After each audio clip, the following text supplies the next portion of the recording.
Buenas tardes a todos, no sé si me escuchan bien. Buenas tardes. Hola, Roberto. Sí, Se te escucha bien. buenas Te escucha. Sí, sí. ¿Cómo anda Juan Manuel? Muy bien, Roberto, ¿vos? Bien, bien, che, todo en orden. Bueno, Bueno, me alegro. gracias. Te mando un abrazo, hasta luego. Otro para vos, hasta luego. Bueno, buenas tardes a todos y a todas. Lo que pensaba como dinámica para la clase de hoy, para ir en algún punto variando el modo de ver las clases y no aburrirme yo, esto es una cuestión estrictamente personal. El cuatrimestre pasado, yo les adelanté la clase pasada que quería que hablemos un poco de los delitos de infracción de deber como categoría dogmática, para que ustedes consigan entender el fundamento, digamos, que subyace a los delitos contra la administración pública, más que nada de los delitos cometidos por funcionarios públicos, ¿no? Entonces, esta vez, a diferencia de cómo hice el semestre pasado, que fui en algún punto dando cuenta de los postulados principales de mi artículo, del artículo que yo del que yo les hablé en la clase pasada, este cuatrimestre lo pensaba de modo diferente. O sea, quiero ir haciendo observaciones a partir de la lectura del mismo. Yo les dije que el artículo está disponible en Pensamiento Penal. Lo que quisiera es que todos busquen. Yo soy Roberto Falcone H, con una H de hijo. Busquen Roberto Falcone H en Google y busquen el artículo este que se denomina, yo lo publiqué en este número de la revista La Ley, acá lo tengo en mi poder. Lo quisiera que ustedes lo busquen en Google, Roberto Falcone H, una aproximación a los delitos de infracción de deber, así se denomina, una aproximación a los delitos de infracción de deber, y que podamos leerlo y yo pueda hacerles observaciones a partir de su lectura. Cuando estemos todos ubicados, me avisan y arrancamos.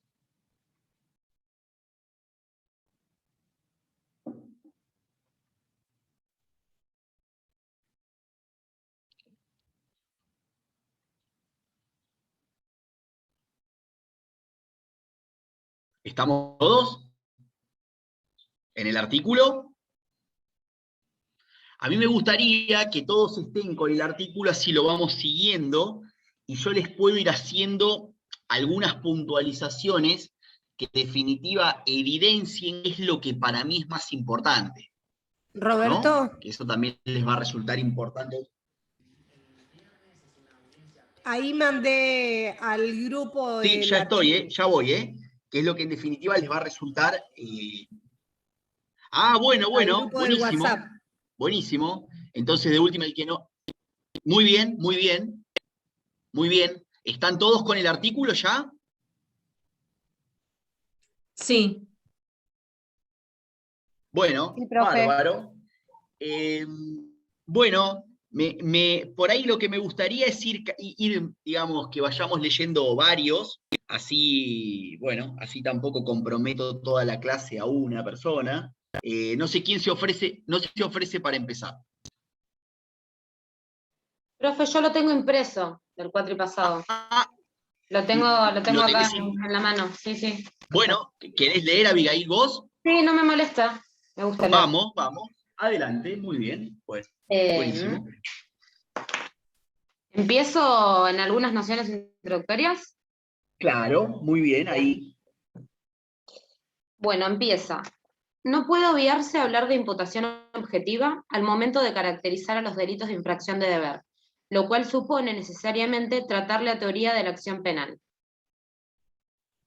Los planteos principales de Welsel en contra del dogma causal, que han perdurado en el tiempo, se centran en no mirar el mundo de relaciones entre las personas solo a partir de los cursos causales y del costado fáctico, sino que los comportamientos adoptados gozan de sentido y de significado. Kelsen sostiene que son los dos los elementos pasibles de ser distinguidos en una conducta. Por un lado, todo aquello que es perceptible por los sentidos, situado en un contexto espacio-temporal. Por el otro, el significado que ello posee. Pone el siguiente ejemplo. Varias personas se reúnen en una sala. Algunas pronuncian discursos, otras no. Algunas levantan sus manos, otras las mantienen bajas. Ello es lo que se percibe a través de los sentidos, pero el significado es que se ha votado una ley. Ese significado también es el que dota de importancia y trascendencia a los objetos. A ver, paremos ahí. ¿Se entiende ese ejemplo de Kelsen donde él da cuenta de estas dos caras, digamos, de la acción o de la conducta? Por un lado, lo perceptible por los sentidos, y por el otro, el significado que eso posee. Y el ejemplo es absolutamente paradigmático y característico. Si un diputado levanta la mano, hay algo perceptible por los sentidos, que es este movimiento de su brazo hacia arriba, y el significado es que a partir de un determinado número de voluntades positivas se aprueba una ley. Hay un significado que está allende o más allá del movimiento causal del brazo. Sigamos. Bueno, están arreglando acá abajo, capaz que se escucha ruido. A ver. Una consulta. Sí, no, Santiago, lo que voy a pedir, por favor, en esta clase de hoy, como el artículo tiene más o menos 17, 18 páginas, yo por ahí en algunos momentos voy a ir diciendo, bueno, esto no, porque quizás es muy fino y no me interesa tanto. La clase de hoy es que las preguntas las anoten y las hacemos todas al final, para no interrumpir tanto la lectura del trabajo, porque eso en definitiva lo que va a ocasionar es que no lleguemos a terminarlo. Y a mí me parece más importante que lo terminemos con todas las puntualizaciones que yo quiero hacer y las preguntas las dejamos para el final. Yo me quedo totalmente a disposición para responder preguntas al final. Las van anotando y al final hablamos de eso. ¿Les parece bien? Dale, ya. Vamos. Bueno, vamos. Seguí, Abigail, por favor. Bueno, sigo. Las acciones humanas son expresiones de sentido, lo cual no constituye exclusivamente un patrimonio del derecho penal, sino que es común a todas las ciencias sociales. Sumado a ello, agregó Welzel, el dato de interés de la voluntad final del individuo como determinante del sentido social de la acción. Decía que el disparo que rozaba el hombro de la víctima constituía o bien una tentativa de homicidio o bien una lesión, según cuál hubiera sido la finalidad del agente al jalar el gatillo, la cual suponía una categoría del mundo del ser que no podía ser ignorada por el legislador. Ahí está quizás el principal error conceptual en el que incurrió Welzel. Que yo digo Abigail Welzel porque la W en alemán se pronuncia B, o sea, se ve como una B corta, digamos. Es un apellido, Hans Welzel era un autor alemán.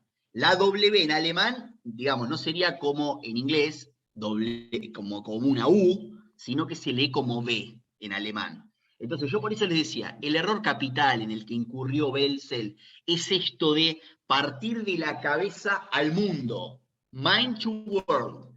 Entonces, quizás yo lo que creo es que hay que analizar primeramente, antes de pasar por la cabeza del individuo, el sentido social de un determinado acto.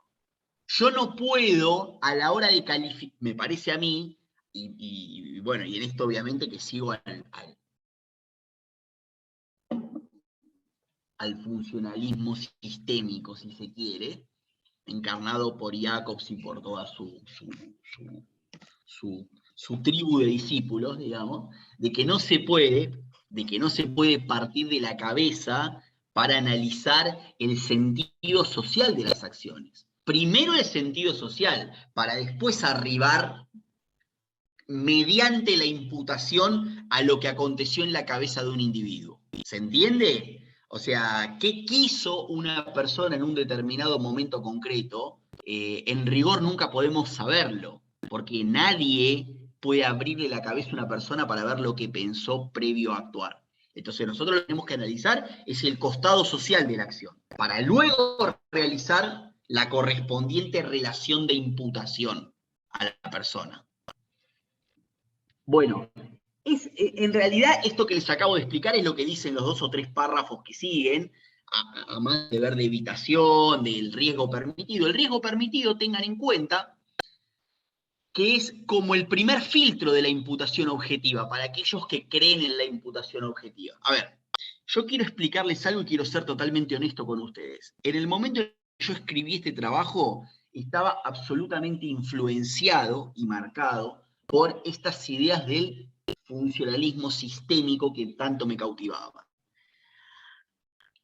Yo en algún punto me fui un poco quizás alejando de esta línea de pensamiento y me fui inclinando más hacia lo que tiene que ver con la analítica, con la escuela analítica del derecho penal, que hace más eje en lo que es la teoría de las normas, ¿no? Yo creo que les expliqué en alguna clase, bueno, norma de comportamiento, regla de imputación, la dicotomía entre norma de comportamiento y norma de sanción.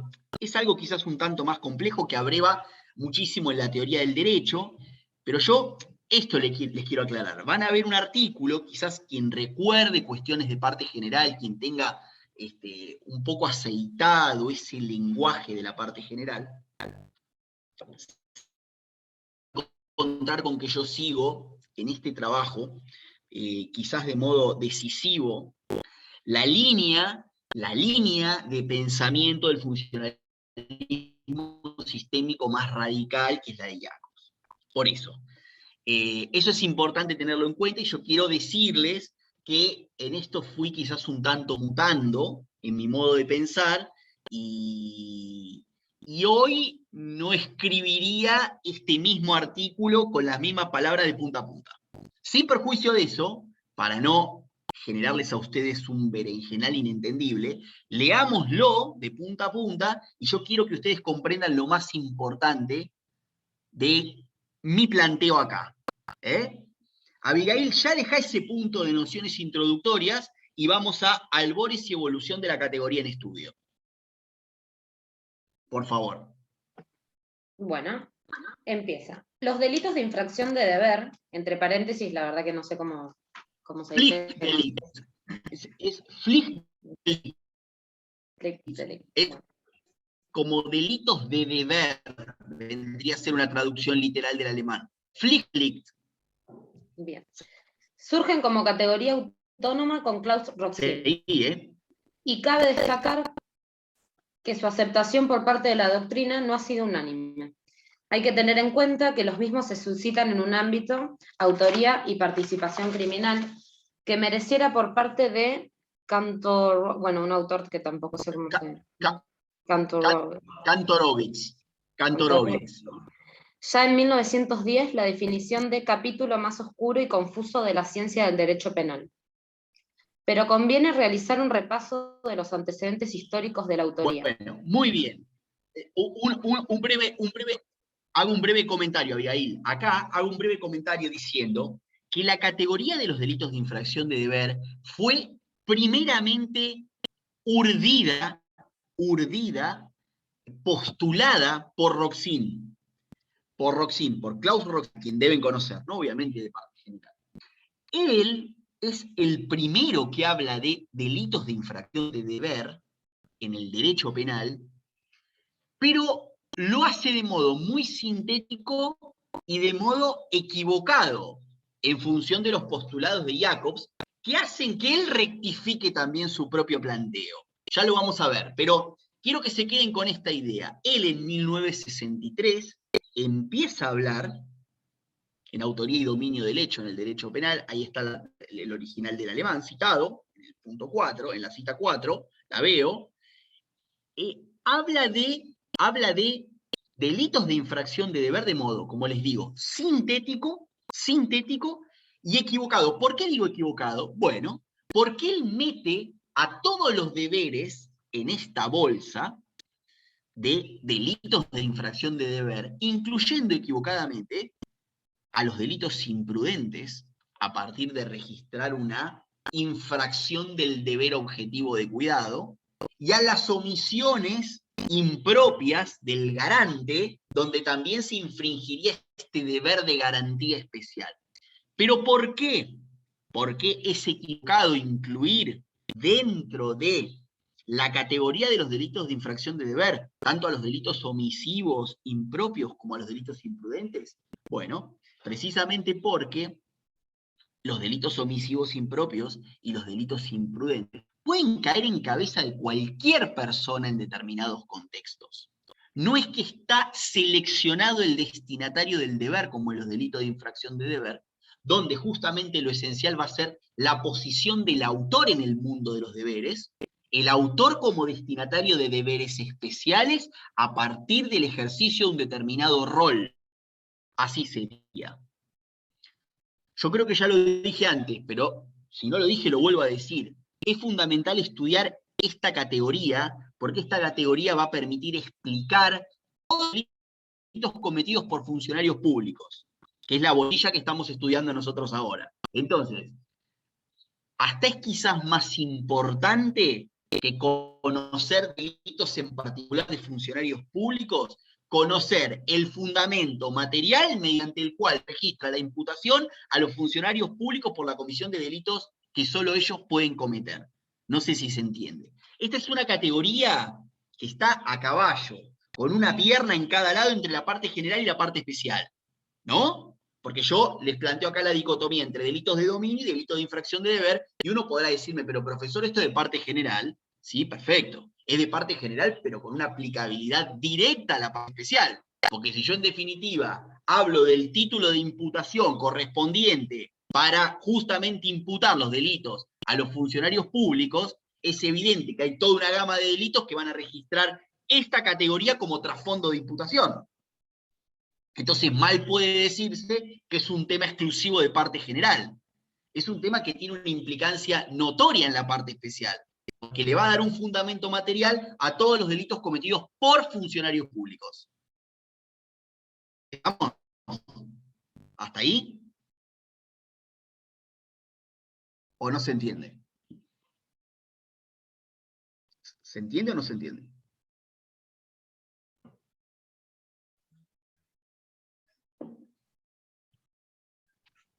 Hábleme Sí, alguno, por favor. yo lo entendí, que, o sea, en los delitos de infracción de deber, lo más importante, como vos decías, es la posición del autor en el mundo de los deberes, en el ejercicio de ese rol. Por eso, lo que no lo puede hacer cualquier Exactamente, son persona. determinados, claro, son destinatarios especiales. Eso es lo que no son todos, como puede ser el delito imprudente y la omisión, no son todos. La omisión propia, por ejemplo, el deber de solidaridad que emana de la omisión propia, el 108 del Código Penal, encuentro una persona desvalida, la tengo que socorrer. Cualquiera puede estar en algún momento determinado en esa situación. No es que se necesita ser funcionario público para ser destinatario de esa obligación. Cualquiera que encuentre una persona desvalida en la calle, en ese contexto que el 108 preceptúa, tiene que actuar como el 108 estipula. Ahora, eso implica que cualquiera puede ser destinatario de eso. Cualquiera puede cometer un delito imprudente, no cualquiera puede cometer un delito de infracción de deber.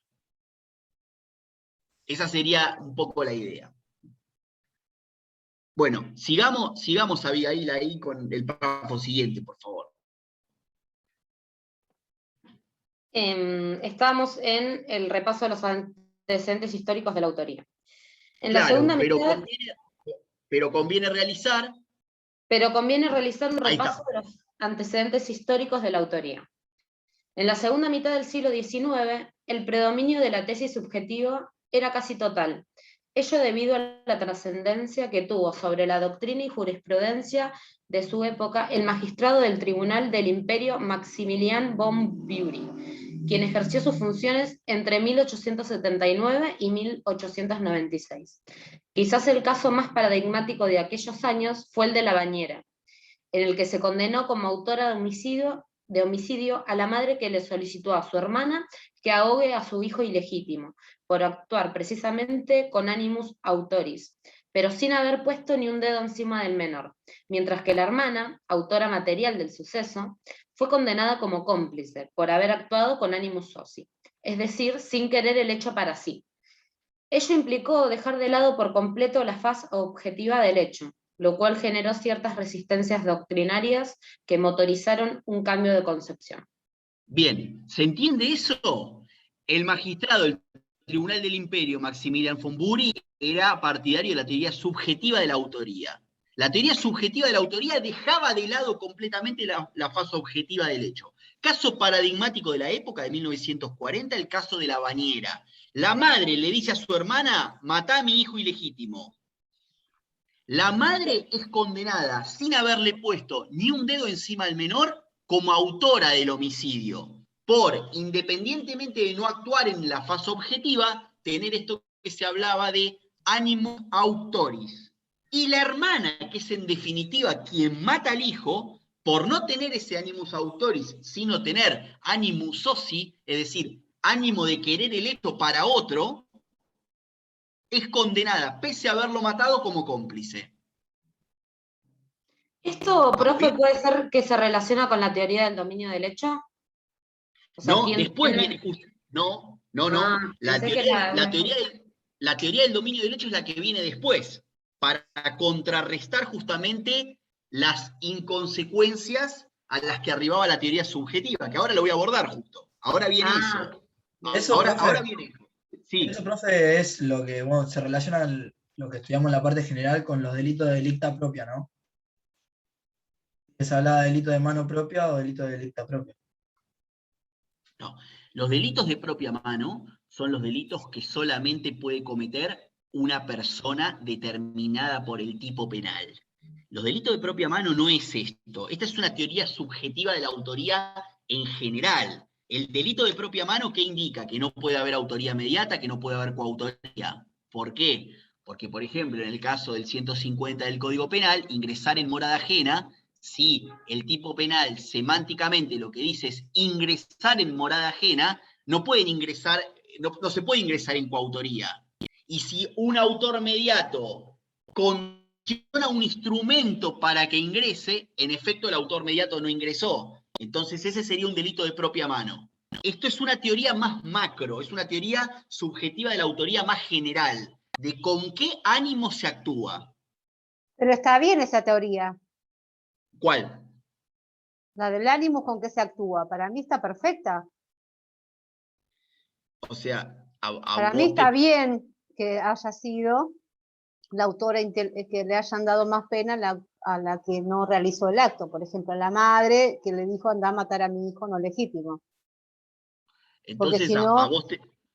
Está bien, pero entonces yo digo, yo te digo a vos, Luciane, andá y matá a ese chico, al que le tengo bronca, y vos vas y lo matás, y vos tenés menos pena que yo.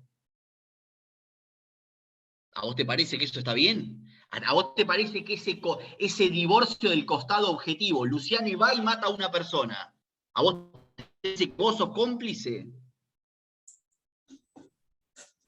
No, pero en realidad... Vos que en definitiva fuiste quien mataste. Le cuento un caso, no sé si tenemos tiempo, pero acá un caso muy allegado. Yo preferiría que al final lo hagamos, sí. Al final lo hagamos. Por eso, yo quisiera que esto se estructure de la siguiente manera. Yo cuando les hago la recapitulación, lo que quiero saber es si me entienden. Si no me entienden, me dicen que no y yo lo vuelvo a repetir. Pero si me entienden lo que yo quiero decir, el punto al que quiero ir, al final hacemos las preguntas. ¿Puede ser?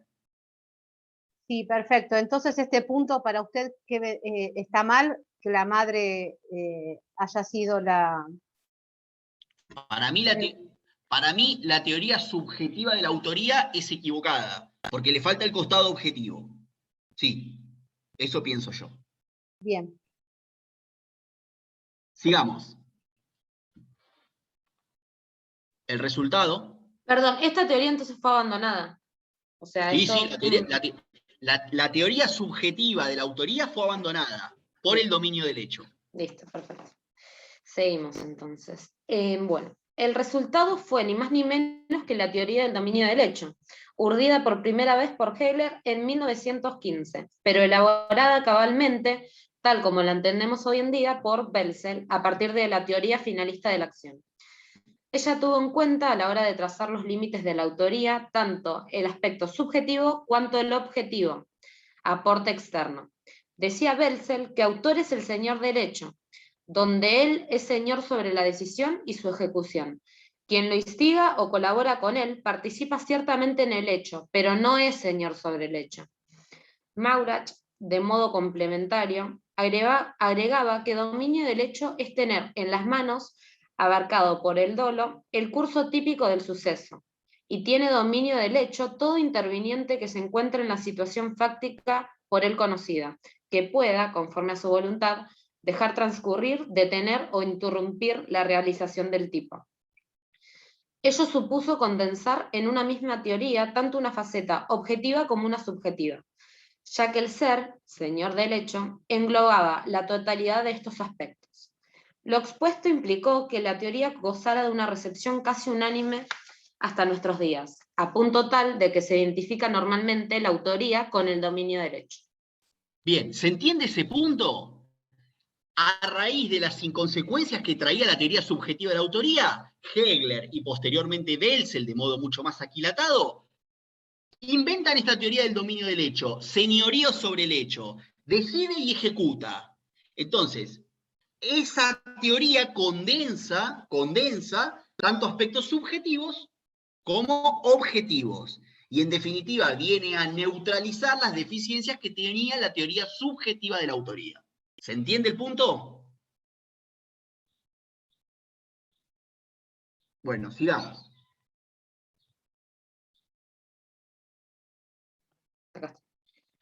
Sin perjuicio de ello, no puede perderse de vista que la evolución de la dogmática penal, inclusive con réplicas en la jurisprudencia, tiende hoy a analizar cada uno de los tipos penales vigentes en los códigos a fin de delimitar claramente la estructura típica que... Seguía el párrafo siguiente, Abigail, por favor. Eso lo saco.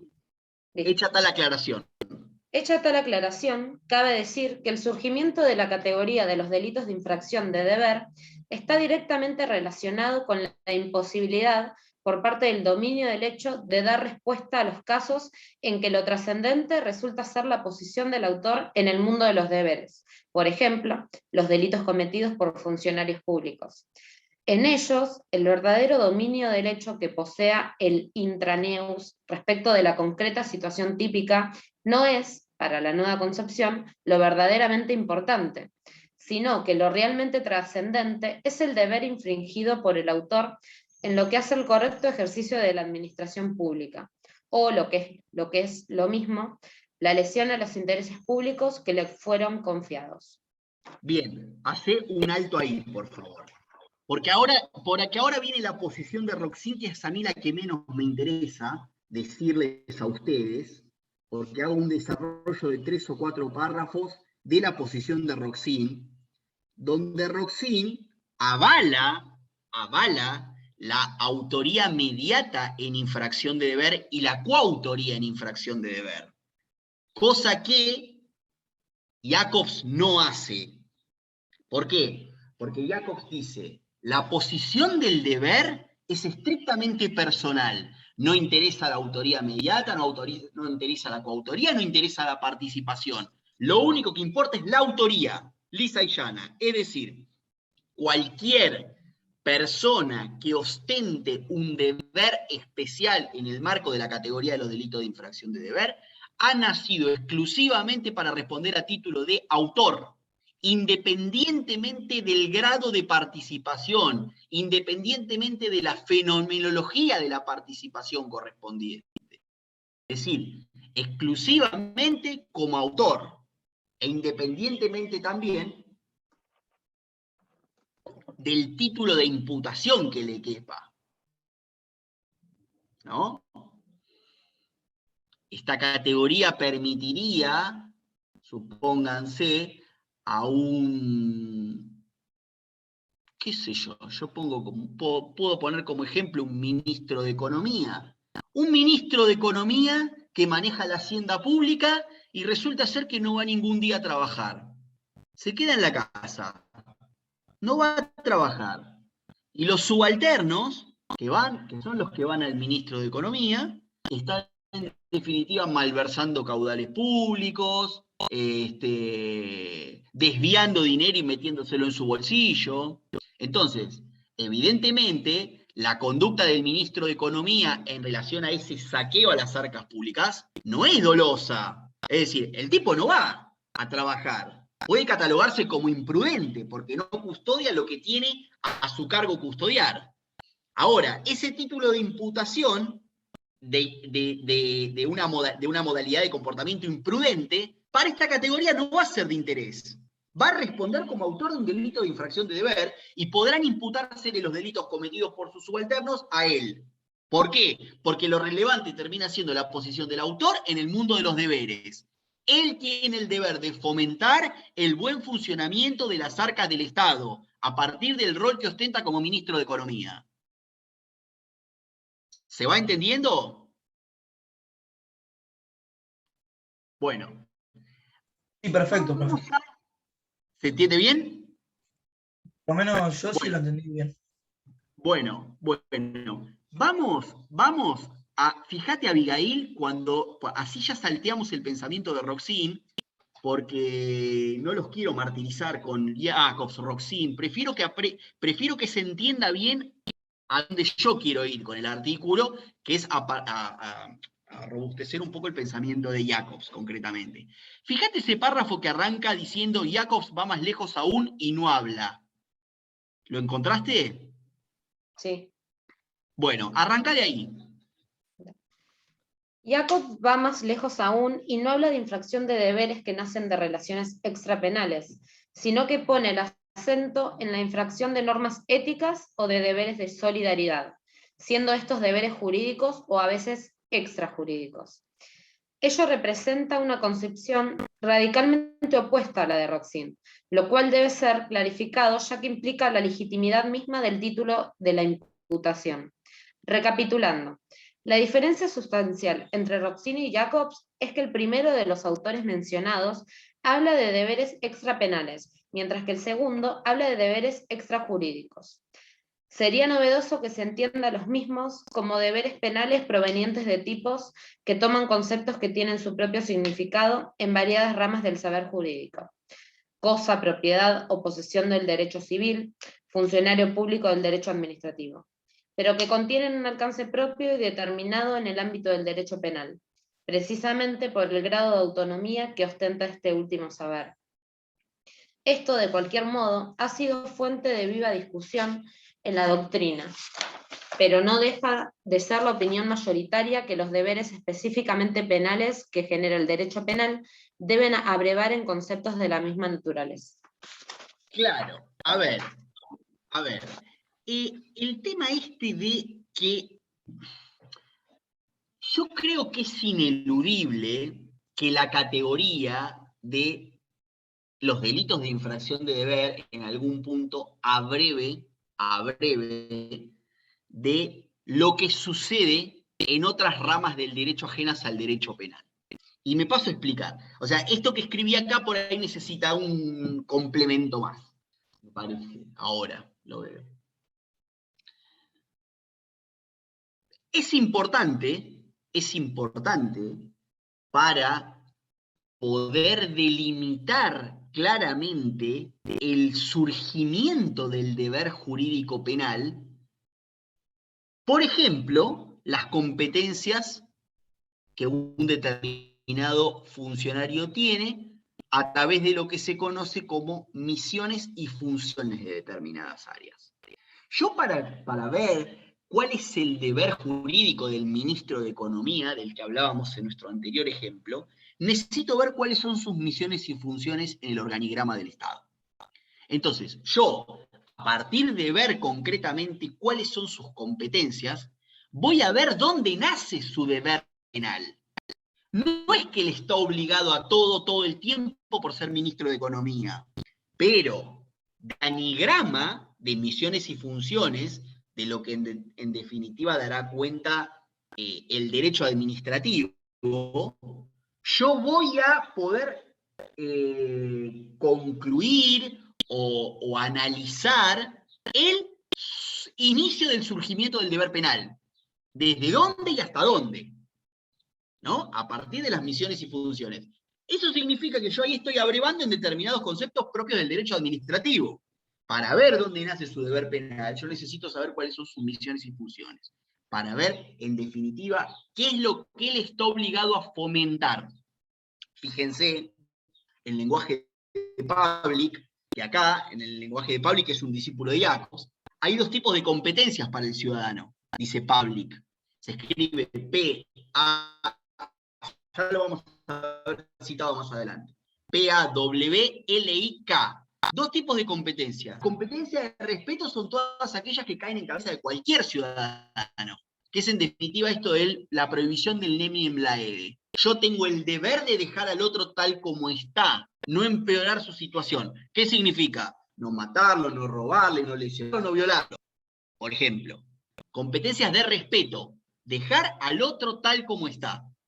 En cambio, están las competencias de fomento, de los que da cuenta esta categoría de delitos de infracción de deber, que es esto de la posición del autor en el mundo de los deberes. No solamente tenés que mantener incólume el bien jurídico, sino además fomentarlo y evitar que otros lo dañen. Punto exacerbado. ¿Se entiende? ¿Qué? A ver, por caso, si una persona le quiere pegar a un hijo menor nuestro, uno tiene un hijo menor de edad, y hay una persona que pasa por la calle y lo lastima, y yo no hago nada para evitarlo. ¿Qué les parece? En definitiva, este rol de padre e hijo que viene robustecido por la institución de patria potestad, implica que mi deber como padre no sea el deber de cualquier ciudadano. Cualquier ciudadano no tiene el deber de involucrarse en el contexto de una agresión entre una persona y un menor. ¿Podría hacerlo? ¿Debiera hacerlo desde una óptica moral? Perfecto, sí, claramente. El comportamiento correcto sería meterse. Claramente el comportamiento correcto sería meterse. Ahora, separemos moral del derecho penal. En el derecho penal, el concreto fundamento de que para que una persona tenga el deber de involucrarse, te lo da la categoría de los delitos de infracción de deber, porque la institución de potestad es una institución que genera deberes especiales para sus destinatarios padres, ¿no? Entonces el padre no es cualquier ciudadano, el funcionario no es cualquier ciudadano. Seguí, Abigail, si podés, no puede obviarse. No puede obviarse que, si bien el autor intelectual de la categoría analizada fue el mentado Roxin, cabe destacar que la misma no ha merecido de él un tratamiento posterior al efectuado en sus reflexiones preliminares. Por ende, es impensado un desarrollo cabal de la temática sin el impulso otorgado por el maestro de Bonn, quien le concedió el maestro de Bonn es Jacobs. Jacobs se jubiló ahora, ¿no? Pero siempre fue profesor de Bonn. Bien. De la ciudad alemana de Bonn. Quien le concedió a la categoría una fundamentación mayor desde una perspectiva de análisis jurídico diametralmente opuesta. Hay que comprender, tal como preceptúa González Guerra, que en el esquema jacobsiano el derecho penal cumple una parte de la función social asignada al sistema jurídico, comenzando por la propia determinación normativa de las expectativas sociales mediante la creación de normas jurídico-penales. Las expectativas sociales configuran el centro de atención en la teoría de Jacobs y surgen, ni más ni menos, de la imperiosa necesidad de los hombres de orientarse socialmente sin tener que temer cualquier comportamiento imprevisible de otras personas de su contexto social. Y ellos así, porque si la sociedad no asegurara un cierto grado de seguridad en las relaciones interpersonales, cada contacto social se convertiría en un riesgo impredecible. Esta idea para mí es verdaderamente fenomenal. Es una idea para mí fenomenal de Jacobs. Es una idea que en definitiva nos viene a decir, las personas tenemos expectativas a la hora de vincularnos en sociedad. Entonces, las normas jurídicas, las normas jurídico-penales, lo que vienen a hacer es asegurar expectativas. ¿Qué significa una expectativa? Bueno, significa que si yo estoy en una clase de derecho penal, en un aula, no en este contexto de virtualidad, yo voy a tener la aspiración legítima de que mi compañero de banco no me apuñale para robarme. Entonces, como yo tengo esa expectativa legítima, la norma viene a asegurarla. La norma que prohíbe lesionar, que prohíbe robar. Entonces, la finalidad de la norma es el aseguramiento de expectativas sociales. Para asegurar justamente eso, seguridad en las relaciones personales. Que yo sepa con qué me voy a encontrar, hablando un poco en criollo. Yo tengo que saber cuando salgo a la calle con qué me voy a encontrar, qué pueden y qué no pueden hacerme los demás, qué pueden y qué no pueden hacerme, qué puedo legítimamente esperar de los demás. Esta idea, que es para mí de muchísima factura, la dice Jacobs por primera vez, es de él, es de él. El hecho de meter al derecho penal dentro de un sistema social, salir de la concepción del sistema psíquico de la persona, de qué es lo que la persona pensó, qué es lo que la persona se representó, y pasar a ver al derecho penal desde una óptica social. El derecho penal como insertado en la sociedad. El derecho penal insertado en la sociedad, como regulatorio de la convivencia social. Tenemos que partir de la sociedad al individuo, y no del individuo a la sociedad, vendría a decir Jacobs. Esa idea que para mí es disruptiva, es de él. Nadie se la puede afanar, por decirlo mal, brutalmente. Es de él, es una idea de él. Es una idea de él. Él sigue mucho a un sociólogo alemán, Niklas Luhmann, tomó muchas cosas de su aparato de teoría sociológica, pero él es el pensador, un pensador de cuño hegeliano, que dice, primero la sociedad y después el individuo. No mirar la sociedad desde la óptica del individuo, qué pensó, qué quiso, qué no quiso. Primero la sociedad y después el individuo. Eso es en definitiva lo que viene a proponer a grandes rasgos Günther Jacobs. ¿Tenés a Abigail ahí? Sí. ¿En esa línea? En esa línea, su discípulo Paulik ha dicho que el concepto de delito no se determina a partir del resultado no deseado, esto es, a partir de la lesión del bien jurídico, sino con base en el alcance de la obligación que al autor le corresponde en su condición de ciudadano. Por ello, toma en consideración al potencial autor no como individuo, caracterizado por su capacidad de lesionar bienes jurídicos, sino como persona en derecho, que es responsable del cumplimiento de un determinado haz de haberes, aunque tan solo por éste. Por el contrario, en su concepción, el lesionado tampoco es aprendido de forma mediatizada, representado a través del bien que posee, sino de forma complementaria al autor, esto es, también como persona en derecho. La sustitución del concepto de bien jurídico por el concepto de persona como categoría directriz es algo más que un matiz terminológico.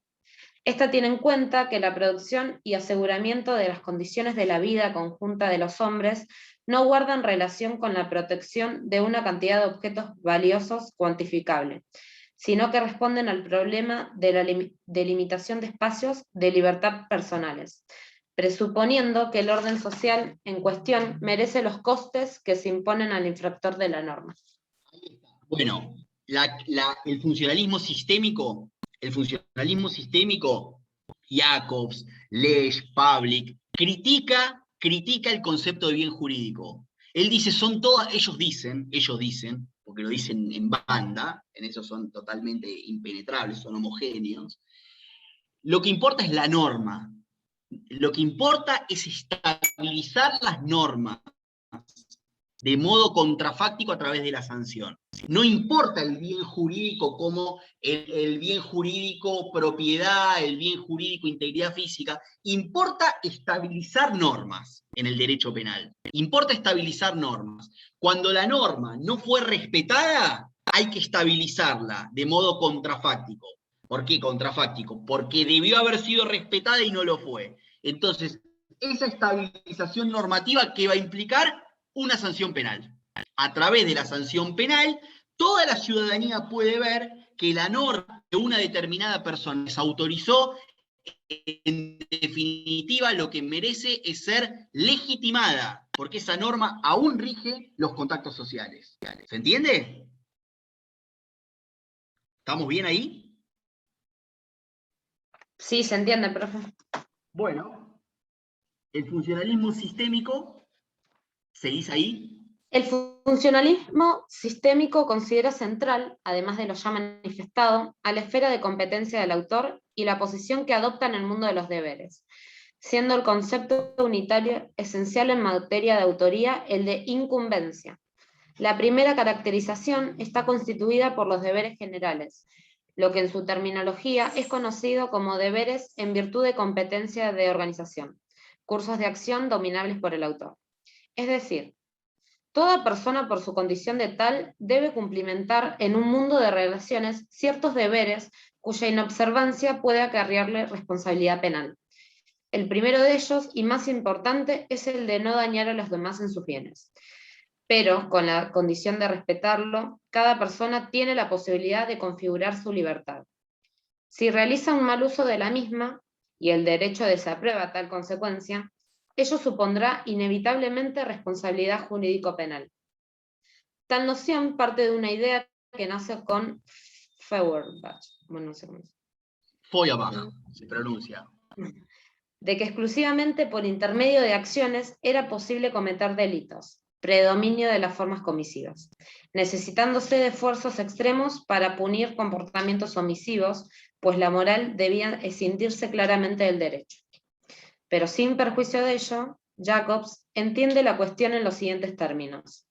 No debo arrollar a nadie al conducir un automóvil, como se produzca ese output, sea por acelerar en un momento inadecuado, o por no frenar en el momento adecuado, omitir, es sencillamente indiferente que alguien asucie a su perro contra otro o no le ordene que se detenga cuando se dispone a atacar por sí mismo, o no le haga abrir las fauces cuando ya ha mordido a la víctima, o no desinfecte y vende la herida para que se cure.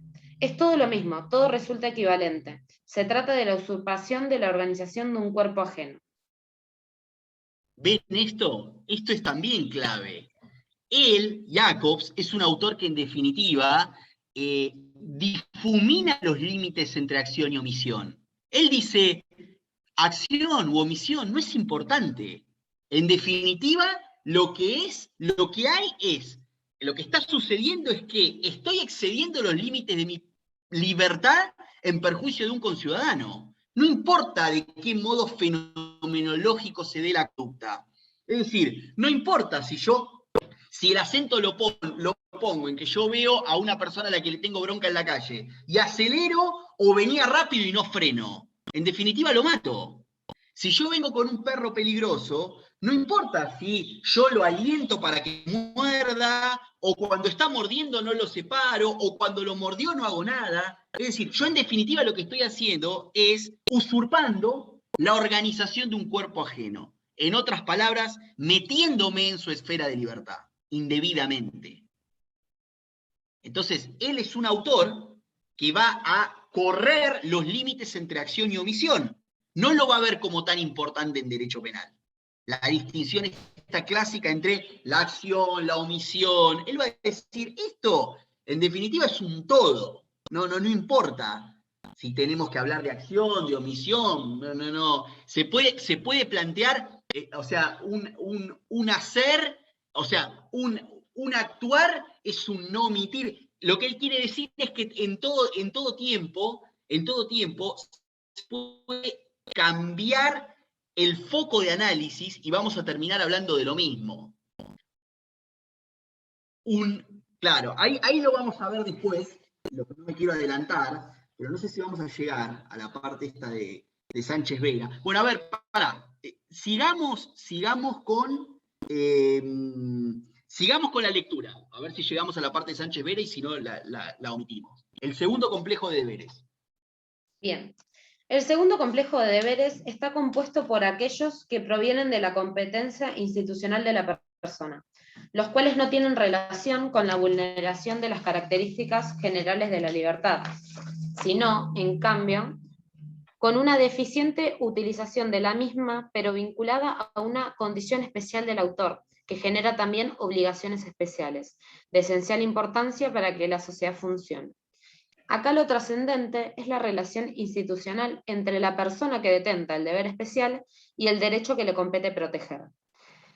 La lesión del deber no fundamenta, como en Roxin, la autoría jurídico-penal, sino la misma imputación. Tal como sostiene Lesch, el deber institucional es un deber altamente personal. Se constituye por medio de un acto especial y altamente personal. Por ejemplo, contraer matrimonio, convertirse en funcionario, etc. Y no puede ser disuelto de ninguna manera o solo bajo condiciones especiales y, en cualquier caso, no puede ser transferido. Por ello, la infracción del deber en estos delitos es una circunstancia altamente personal. Infracción de deber y accesoriedad no son armonizables. El especialmente obligado, o bien es autor único, o bien no existe un delito de infracción de deber. Una intervención del extraneus en un delito de infracción de deber no es posible.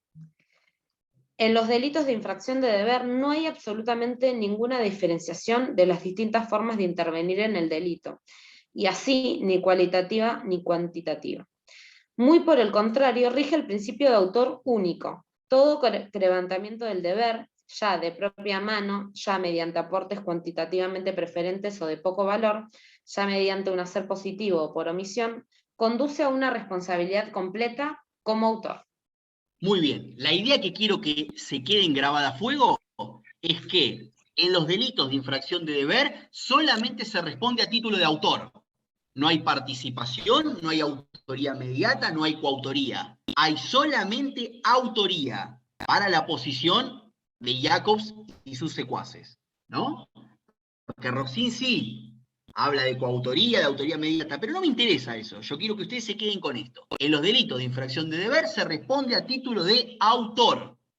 Porque el deber es altamente personal e intransferible. Cualquier agravio al bien jurídico va a meritar una responsabilidad a título de autor en los delitos de infracción de deber. Sí, había ahí, por favor. Bien. Los delitos de infracción de deber emergen como la contrapartida de los delitos de dominio en lo atinente a criterios distintivos de la autoría. Aquí, el obligado especial lesiona su deber particular, no teniendo ningún tipo de relevancia el dominio concreto sobre la causalidad en lo concerniente a la imputación penal. Sin esta categoría, en mi opinión, los casos en los que el dominio concreto sobre el accionar delictivo lo posee el extraneu quedarían sin una resolución convincente. Tal como afirma Lesch, si el sujeto es portador del deber, da lo mismo que dominio o no el hecho fácticamente. Cuando ahí se habla de intraneus y extraneus, intraneus es el que tiene el deber, por ejemplo el funcionario, y extraneus es el que no tiene el deber. Porque yo ahí doy por supuesto que ustedes saben qué es intraneus y extraneus, y no. Intraneus es el que tiene el deber, y extraneus es el que el funcionario manda a robar el caudal público, a hacerse del caudal público, pero que no es funcionario. ¿Se entiende? La distinción entre intraneus y extraneus. En el ejemplo de la madre, ¿era la tía que mataba al hijo? ¿El extraneus? Exactamente, exactamente. La tía sería el extraneus y la madre sería la intraneus. Ahí es, muy bien, así es. ¿Seguís? Sí. Pero como manifestábamos anteriormente, no existe una identidad de deberes entre los delitos de dominio y los correspondientes a esta categoría. Existe un deber de contenido negativo en el ámbito de los delitos de dominio, no lesionar a los demás en sus bienes, que no guarda ningún tipo de relación el impedimento de daños por parte de terceras personas. Con él, ahí faltó con él. Ahí lo anoté con lapicera porque me quedó esa falta. Con el impedimento de daños por parte de terceras personas. Fíjense que ahí donde vos leías recién que dice que no guarda ningún tipo de relación, con el impedimento bien. de daños por parte de terceras personas. Falta el con el. Bien.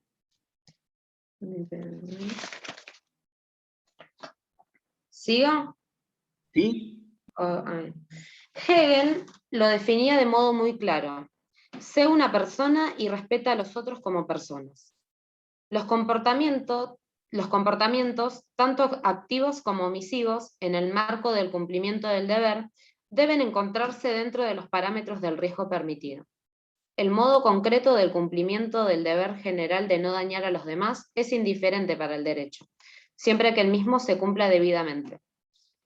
En el ámbito de los delitos de infracción de deber, es esencial el concepto de institución, definido por Jacobs como la forma de relación duradera y jurídicamente reconocida de una sociedad, la que está sustraída a la disposición del hombre individual y que más bien la constituye. Fíjense eso, ¿no? La institución, el concepto de institución como algo que está más allá del hombre. O sea, fíjense que lo que yo les decía, creo que la clase pasada, si yo quiero renunciar a la función pública, alguien me la tiene que aceptar a la renuncia. La función pública es más que yo. Entonces, hasta que no me acepten la renuncia, yo no me puedo ir. Que esa es una diferencia con los delitos especiales, que ya lo vamos a leer ahora en un poquitito. En el delito especial, por ejemplo, en la retención indebida, que ya van a ver con el profesor correspondiente, yo soy administrador de un patrimonio ajeno, pero en cualquier momento, cuando yo quiero, renuncio a mi condición de administrador y ya quedé desobligado. No necesito más nada, nadie me tiene que aceptar la renuncia. En cambio, en la función pública, la renuncia tiene que ser aceptada. Y eso es un fundamento cabal para decir, bueno, hay delitos de infracción de deber. ¿Por qué? Porque la función es más importante que la persona. En los delitos especiales, en cambio, que son delitos de dominio, los delitos especiales, por ejemplo, en el 173.2 de la retención indebida, yo soy administrador de un patrimonio ajeno y me quedo con dinero. En el momento en el que no lo quiero ser más, renuncio a mi condición de depositario, comisionista o administrador, y yo ya quedo desobligado. Con la función pública no pasa eso. Con la función pública, para quedar desobligado, alguien me tiene que aceptar, por ejemplo, la renuncia. Sigamos. Los deberes que nacen de la institucionalidad. ¿Verdad que me perdí? Sí, hay los deberes que nacen de la institucionalidad. Los deberes que nacen de la institucionalidad poseen contenido positivo.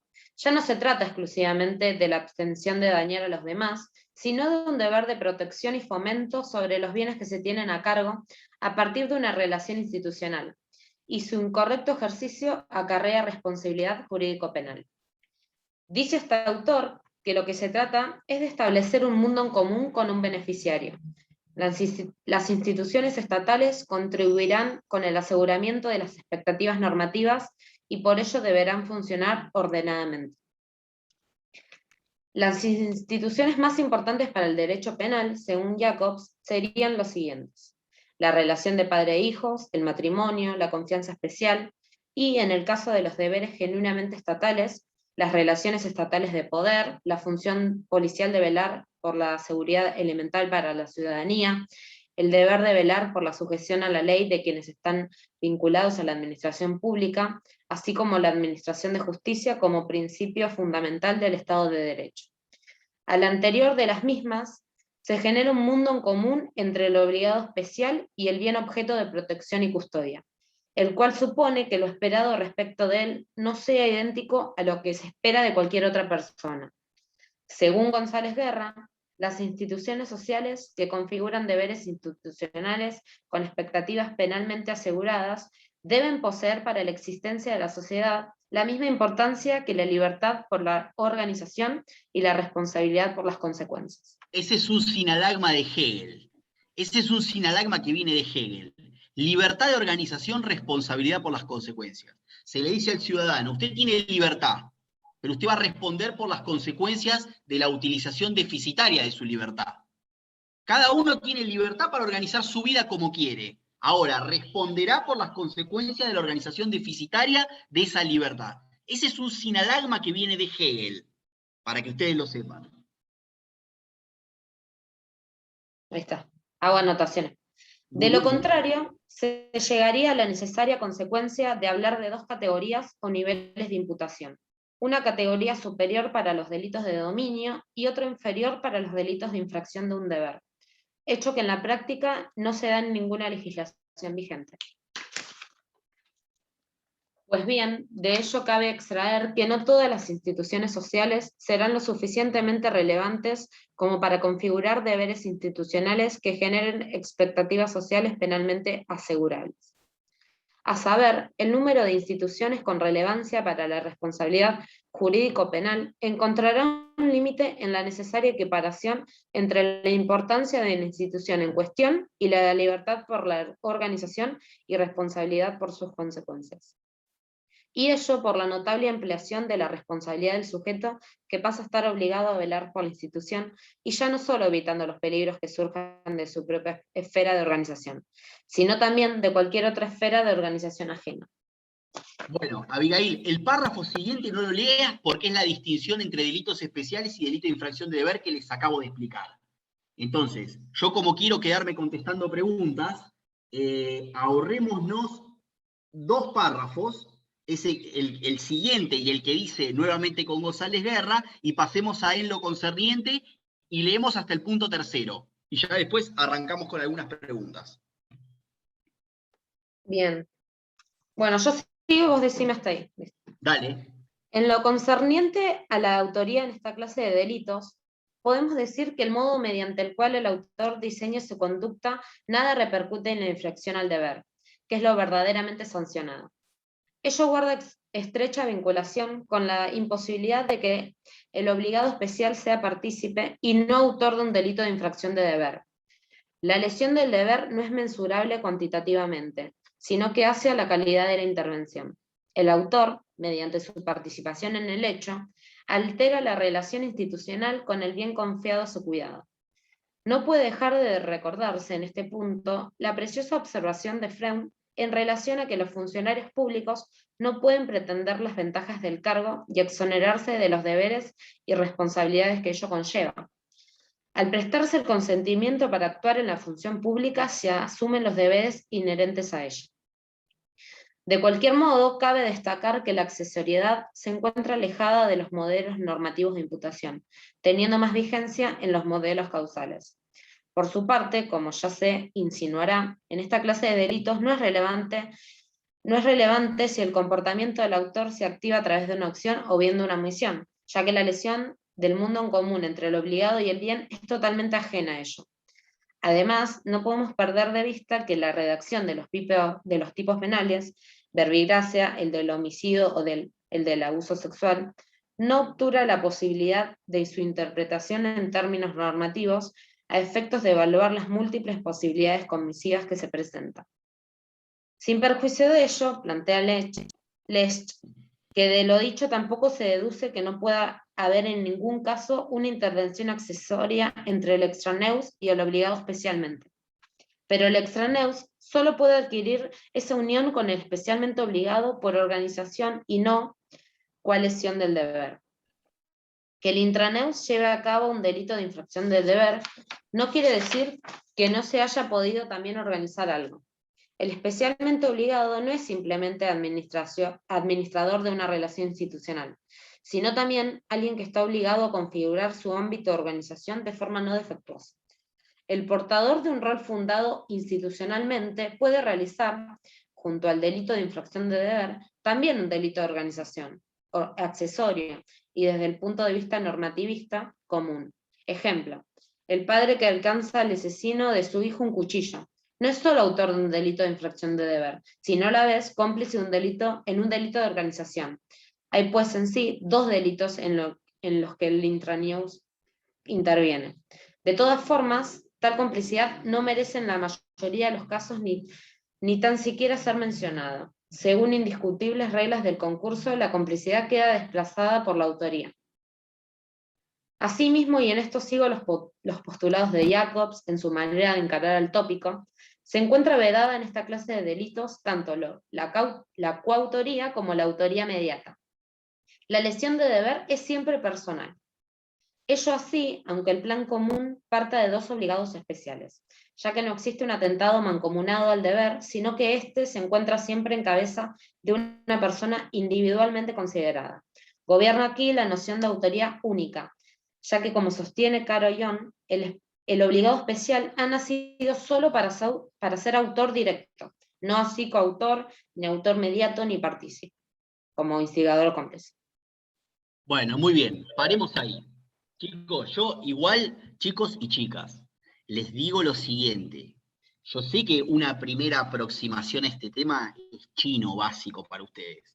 Entonces, léanlo detenidamente, el trabajo, si se pueden tomar la molestia, a mí me encantaría, háganme las consultas que quieran. Yo di mi mail, estamos en el grupo de WhatsApp, tienen para mandarme algún audio, lo que ustedes consideren pertinente. Mi mail se los di, es robertcintefalcone29@gmail.com. Robert Cinte Falcone, todo seguido, Robert Falcone 29 con número @gmail.com. Me mandan un mail, me mandan un audio, por lo que no entienden, lo que quieran, yo estoy a disposición. Sé que esto es difícil, sé que esto en definitiva está manejando un lenguaje al que ustedes no están acostumbrados. La parte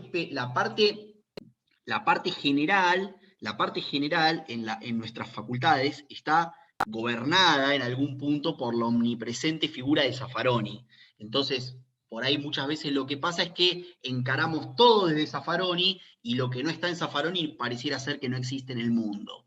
La realidad es que, en definitiva, mi visión de las cosas, lo que me indica es que los desarrollos de la dogmática penal que se dan en Alemania y que se dan en países angloparlantes también, nunca pueden ser obviados. No podemos quedarnos exclusivamente con lo que se produce acá, porque muchas veces lo que se produce acá no es suficiente. Entonces, yo propongo ampliarles el campo visual, les estoy dando una categoría que en definitiva nació en Alemania, que tiene muchísimos adeptos en Alemania, y que es parte de un consenso entre los dos grandes maestros del derecho penal de los últimos 50 años, que son Roxini y Acuerdo en alguna categoría. Bueno, yo entiendo que evidentemente hay que prestarle atención. En esta categoría se han puesto de acuerdo, como que existe. Entonces, no podemos hacer de cuenta que existe porque estamos en Argentina a 12.000 kilómetros. Hay que ampliar la mirada, como les digo, hay que lean este trabajo, léanlo quizás profundamente, si tienen alguna duda me la preguntan, yo estoy abierto a contestar cualquier tipo de inquietud. Profesor, ¿y sí, cómo podemos salir escucho. de lo que vendría a ser Zaffaroni si lamentablemente las aplicaciones son todas a base de Zaffaroni? Más allá que podamos tener otros criterios, podemos irnos a Francia, Europa o lo que fuere. Perdón, Luciane, ¿qué dijiste? Una palabra que no escuché. ¿Qué dijiste? ¿Las aplicaciones? Que que nuestro derecho, nuestra ley penal, nuestros funcionarios, nuestros jueces, están íntimamente ligados a Zaffaroni, a sus pensamientos, como usted lo dijo, en la facultad. No todos, no todos, no todos. En las facultades públicas sí se da todo a partir de Zaffaroni, pero bueno, yo recuerdo haber estudiado con algunos profesores que daban visiones alternativas, yo estudié también en la misma universidad que ustedes, recuerdo que daban posturas alternativas en Penal 1, y yo me encuentro en Penal 2 dándoles a ustedes alternativas. Entonces, bueno, quizás un poco ese es mi rol, romper estructuras que están consolidadas, correrlos un poco de la zona de confort, y pasarlos a mi zona de confort, quizás, que es en definitiva esta, ¿no? Que es en definitiva que yo vengo propiciando desde hace algunos años. Entonces, mi aporte hacia ustedes, para mí, es darles alternativas, darles visiones alternativas que enriquezcan su pensamiento, para no quedarnos exclusivamente en la comodidad de lo ya sabido. Yo sé que monopoliza Zaffaroni la discusión. Está bien, pero este Zaffaroni pensamiento... consiste enormemente. Sí. Claro, pero este pensamiento que nos hace salir, nos hace como un revolucionario, porque estamos saliendo de lo típico que es nuestra ley, lo que se piensa hoy. ¿Me explico lo que te quiero llegar a decir? ¿Están saliendo de qué, perdón? Que me hace No te escuché sentir bien. salir del enfoque zafaronista, salir del enfoque de lo que hoy nuestra ley penal, nuestro código penal es como que te hace revolucionario buscar otro tipo de opinión. Revolucionario en el sentido bien, ¿no? No, se entiende perfectamente, pero ten en cuenta lo siguiente, Luciane, ten en cuenta lo siguiente. Nuestro Código Penal es de 1921. La parte general es extremadamente rudimentaria.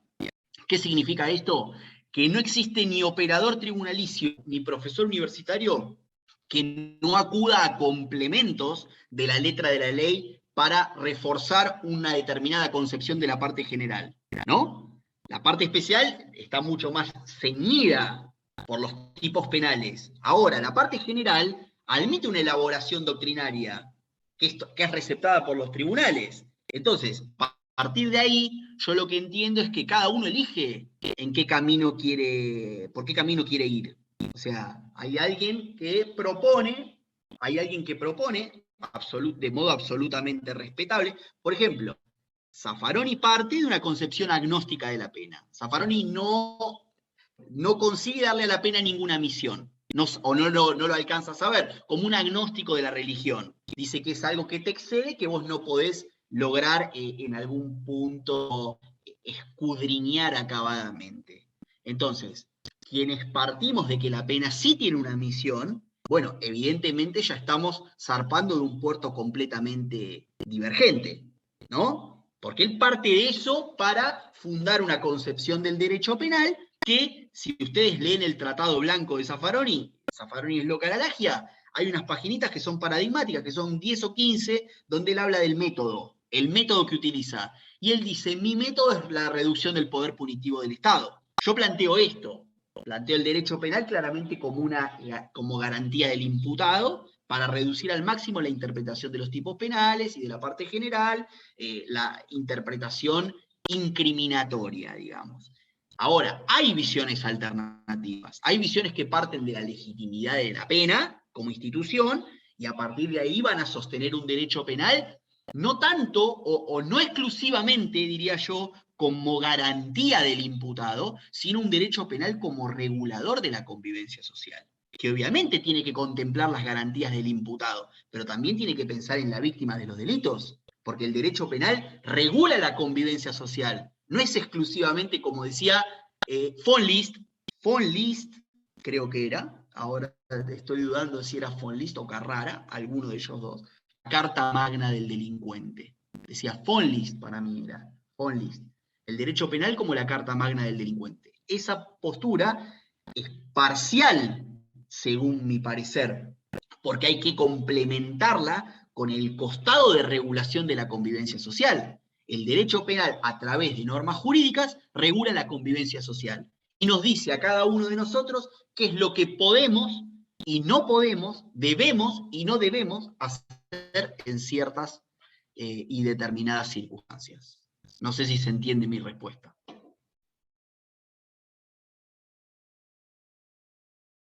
¿Se entiende?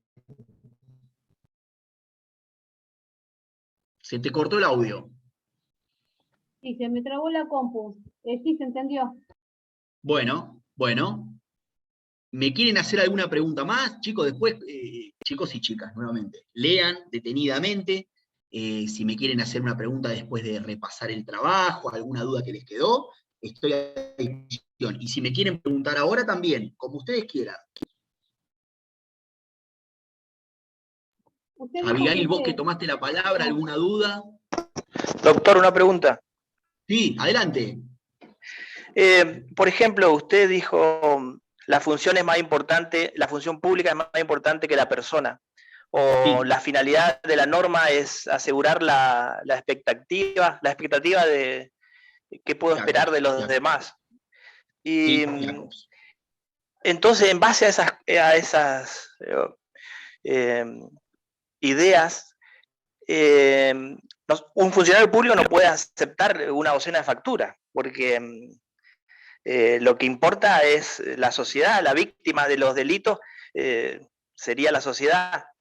¿Qué ¿Qué pasa, por ejemplo, con algunos delitos que no están tipificados, como por ejemplo el peculado de uso, que no tiene, una persona, un funcionario público no comete delito utilizando un bien, o por ejemplo un auto, para uso personal, para ir a buscar a sus hijos a la escuela, no es un delito. Y sin embargo, habría ahí un vulnerable, estaría vulnerando algún bien de la sociedad o no. A ver, yo creo que hay un principio rector, dentro de la tipicidad en general, que es que se conoce como principio de insignificancia.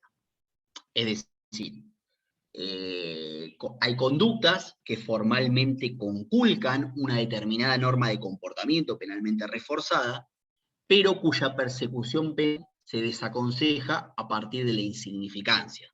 ¿Se entiende? O sea, ¿qué quiero decir con esto? Que puede haber conductas que formalmente crecen en la categoría paribas de la factura del funcionario público, pero se diga que no tiene sentido dar una persecución penal porque el atentado al bien jurídico es tan nimio que sería impertinente la sanción penal de un comportamiento de esa índole. Entonces, más allá de que yo digo que la persona del funcionario es menos importante que la función pública, lo que estoy queriendo decir es que cuando yo voy al tribunal en el que trabajo, en definitiva, lo que importa es mi condición de magistrado, y no importa Roberto Falcone como unidad psicofísica, importa el trabajo que yo hago, e importa que lo haga bien. Porque en definitiva, yo voy a terminar asegurando la libertad de las personas como derecho negativo a partir de la función positiva que yo ejerza, y que ejerza un fiscal. O sea, el derecho a la libertad de movimiento de cada uno de nosotros implica que haya el ejercicio de la institución positiva, persecución penal, positiva, para quien en definitiva cometa un asalto cuando nosotros vamos caminando por la calle. Hay un complemento entre institución negativa e institución positiva. Para que se respete mi libertad, alguien tiene que sancionar al que me roba, como institución positiva. Entonces parecieran ser como dos caras de la misma moneda. Institución negativa e institución positiva. Pero ciñéndome de lleno en la pregunta que vos me hacés, Martín, yo entiendo que el principio de insignificancia tiene un rol muy importante en la dogmática penal y no se puede descuidar. Vuelta otra vez. Hay determinadas conductas que formalmente... Muchas gracias, Luciane, gracias. Ahí mandó saludos por el chat. Formalmente se adecuan a la conculcación de una norma de comportamiento jurídico penalmente reforzada, pero no tendría sentido encarar una persecución penal a partir de lo insignificante de la agresión. Sería así.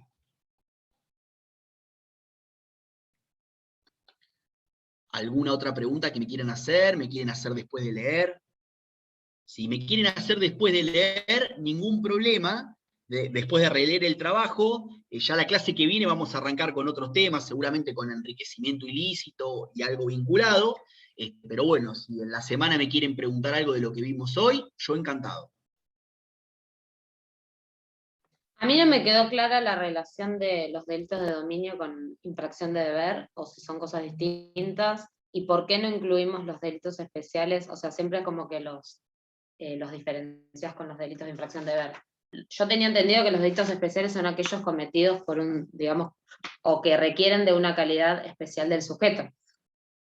Sí, está muy bien. Lo que pasa es que muchos que descreen de la categoría de los delitos de infracción de deber van a decir que todo se resuelve con los delitos especiales. Pero el problema es, Abigail, por ejemplo, en este ejemplo que yo les ponía, del ministro de Economía que no va a trabajar y puede cometer delitos de modo imprudente por su inacción, si el delito especial requiere dolo, esa conducta sería impune. el ministro de Economía que no va a trabajar y deja hacer todo debajo de él, ¿qué sanción penal tendría? ¿Quién puede decir que actuó con dolo? Si él en definitiva lo que está haciendo es dejar hacer a través de su inacción.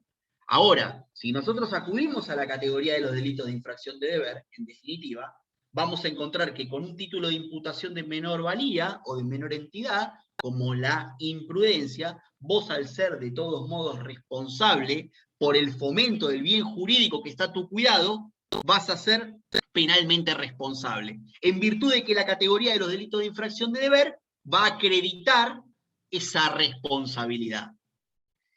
Entonces, volviendo, delitos de dominio y delitos de infracción de deber son conceptos contrarios, pero no contradictorios. Lo dice en una parte del trabajo que está por venir, más adelante, no la llegamos a leer. ¿Qué significa que son contrarios? Que son complementarios, no son contradictorios. No es A y no A, no es A y no A, sino que son A y B, por decirlo de algún modo. Son complementarios. Son dos formas de abordar la problemática de la punibilidad jurídico-penal. ¿Se entiende? Entonces, en un caso, en los delitos de dominio, va a ser importante la prohibición de neminem laede, la prohibición de dañar a otros. Eso que yo decía con el lenguaje de Pavlik, el deber de respeto. Dejarlo al otro tal como está, no empeorar su situación. En cambio, en los delitos de infracción de deber se te va a exigir algo más. Se te va a exigir un compromiso positivo con la indemnidad del bien jurídico que está a tu cuidado. O sea, resuelve tal vez problemas que escapan a los delitos especiales, o va más allá. Claro, claro, sería así, por ponerlo, yo prefiero ponerlo en estos términos.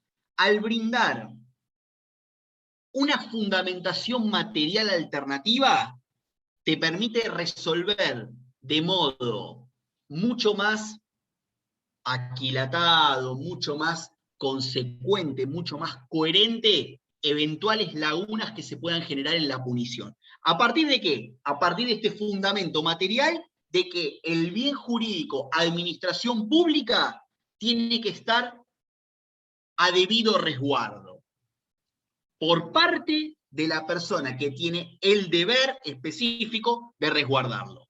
Entonces, todo lo que sucede, como decía yo, con el complemento del derecho administrativo, todo lo que sucede dentro del organigrama de las misiones y funciones del ministro de Economía es responsabilidad de él. ¿En qué actúa con dolo? ¿En qué deja hacer? ¿En qué actúa omisivamente? No es importante. Lo que importa es la relación entre él y la institución. Y eso es, en definitiva, lo que va a generar la responsabilidad penal a su respecto, la responsabilidad penal en sentido macro, ¿no? En sentido más filosófico. La responsabilidad penal se va a consolidar a partir de su propio vínculo con la institución. Ahí me quedó un poco más claro, porque yo veía que vos hablabas y decías por un lado los delitos especiales y por el otro lado los delitos de infracción de deber, pero en realidad no es que están totalmente separados, porque en realidad los comete el funcionario público. A ver, en los delitos, quienes dicen que los delitos que cometen los funcionarios públicos son delitos especiales, es porque en definitiva no están creyendo en esta categoría. Están creyendo que esta categoría no debiera existir.